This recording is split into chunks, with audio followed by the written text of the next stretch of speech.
মন খারাপ হয় যে আল্লাহ যদি আমাকে কোনোদিন নিয়েও যায়, তো এই যে ছেলে মেয়েগুলো, মানে আমি আল্লাহর কাছে সবসময় দোয়া করি। আপনি জানেন যে আমার আল্লাহ একটা সন্তান দিছে, 3 মাস ওর বয়স।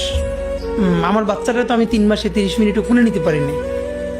তো আমার ওয়াইফ খুব মাঝে মধ্যে আর কি মজা করে বাচ্চারে বলে যে ইনকিলাব মঞ্চের মুখপাত্র তোমার সাথে দেখা করতে আসছে।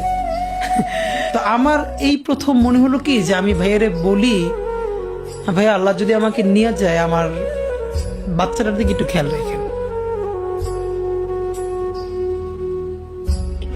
তো এই কথাটা আমি বলতে পারিনি। আব্বার একটা, মানে আপনি যদি বলেন যে আমার সারা জীবনের যেটুকুন সততা, সাহস, লড়াই, এটার দুনিয়ার সমস্ত শক্তি আমার আব্বা।